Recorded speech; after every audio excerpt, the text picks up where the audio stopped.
Chapter 10. The Giant with the Hammer. The road led for a time through a pretty farm country, and then past a picnic grove that was very inviting. But the procession continued to steadily advance until Bellina cried in an abrupt and commanding manner, "Wait! Wait!" Ozma stopped her chariot so suddenly that the Scarecrow's sawhorse nearly ran into it, and the ranks of the army tumbled over one another before they could come to a halt. Immediately the yellow hen struggled from Dorothy's arms and flew into a clump of bushes by the roadside. "What's the matter?" called the Tin Woodman anxiously.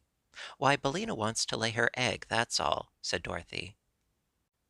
"Lay her egg?" repeated the Tin Woodman in astonishment.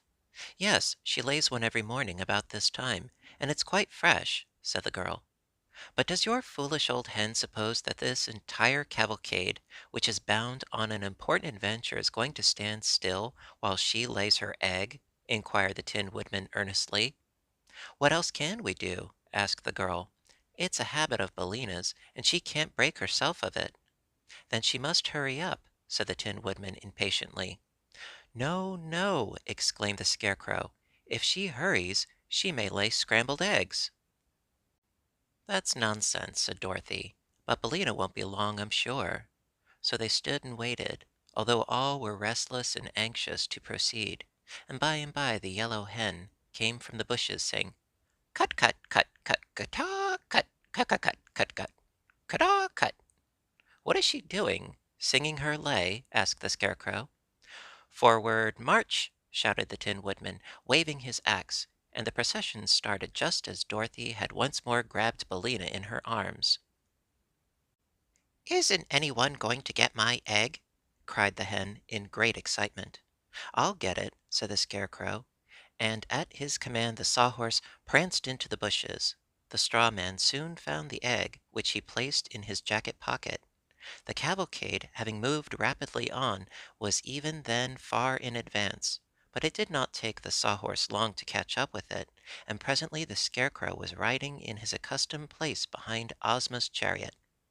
"What shall I do with the egg?" he asked Dorothy. "I do not know," the girl answered. "Perhaps the Hungry Tiger would like it." "It would not be enough to fill one of my back teeth," remarked the Tiger. "A bushel of them, hard boiled, might take a little of the edge off my appetite, but one egg isn't good for anything at all, that I know of."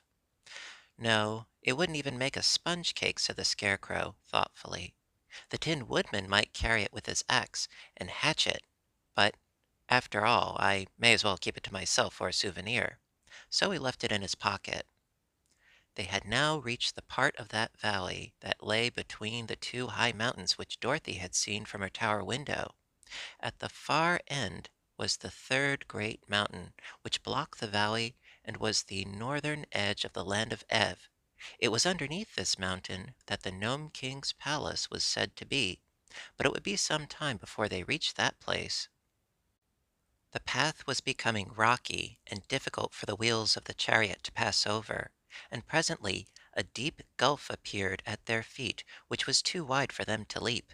So Ozma took a small square of green cloth from her pocket and threw it upon the ground. At once it became the magic carpet, and unrolled itself far enough for all the cavalcade to walk upon. The chariot now advanced, and the green carpet unrolled before it, crossing the gulf on a level with its banks, so that all passed over in safety. "That's easy enough," said the Scarecrow. "I wonder what will happen next." He was not long in making the discovery, for the sides of the mountain came close together until finally there was but a narrow path between them, along which Ozma and her party were forced to pass in single file. They now heard a low and deep thump, thump, thump, which echoed throughout the valley and seemed to grow louder as they advanced. Then, turning a corner of rock, they saw before them a huge form which towered above the path for more than 100 feet.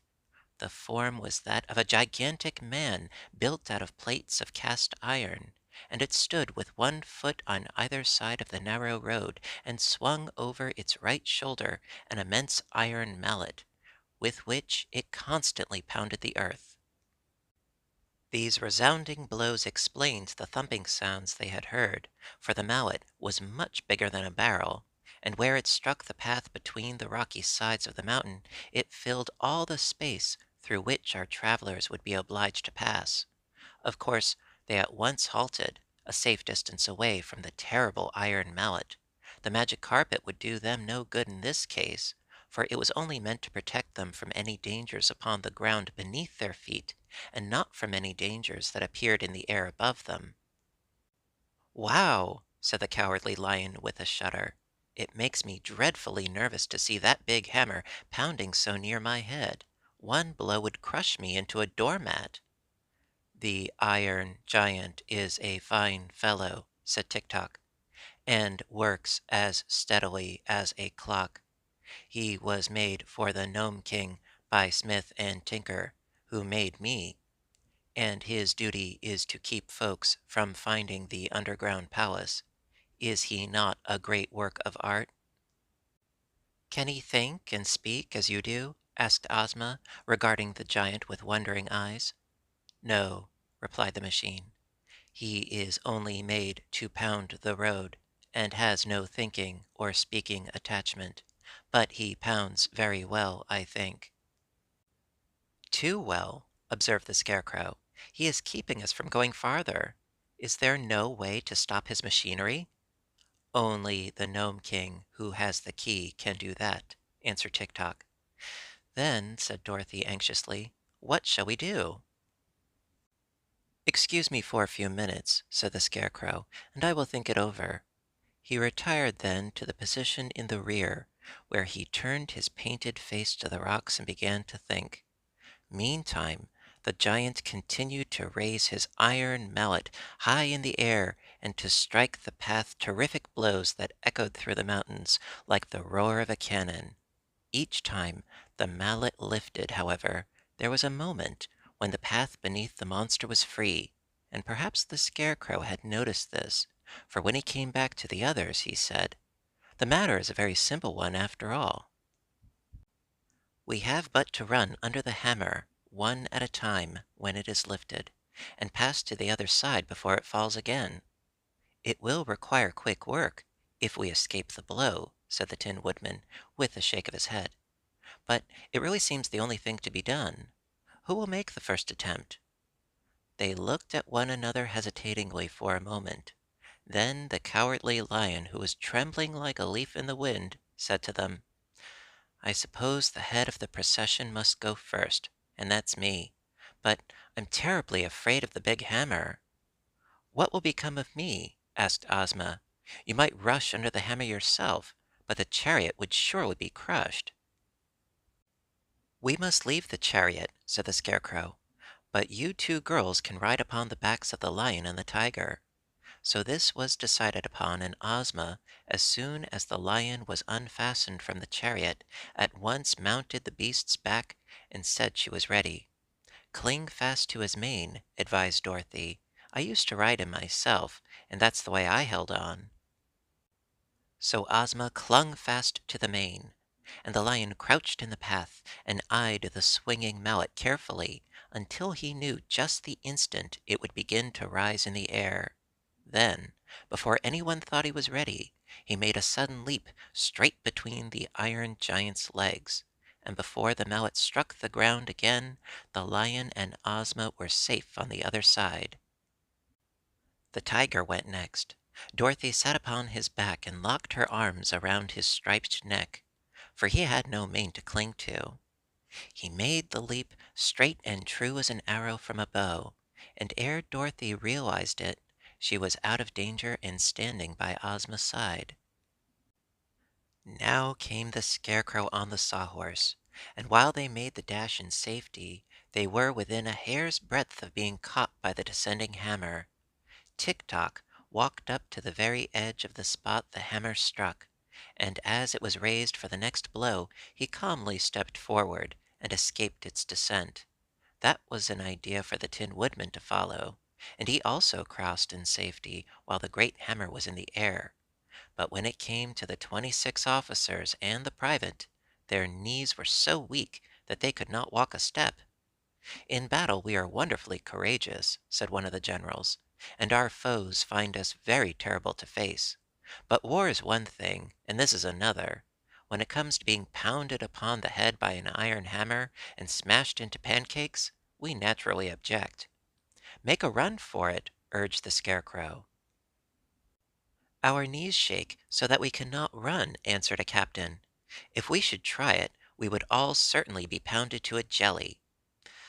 "Well, well," sighed the Cowardly Lion, "I see, friend Tiger, that we must place ourselves in great danger to rescue this bold army. Come with me, and we will do the best we can."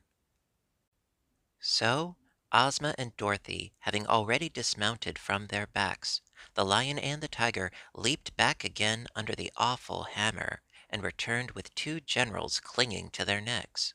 They repeated this daring passage 12 times, and when all the officers had been carried beneath the giant's legs and landed safely on the further side, by that time the beasts were very tired and panted so hard that their tongues hung out of their great mouths. "But what is to become of the private?" asked Ozma. "Oh, leave him there to guard the chariot," said the Lion. "I'm tired out, and won't pass under that mallet again." The officers at once protested that they must have the private with them, else there would be no one for them to command.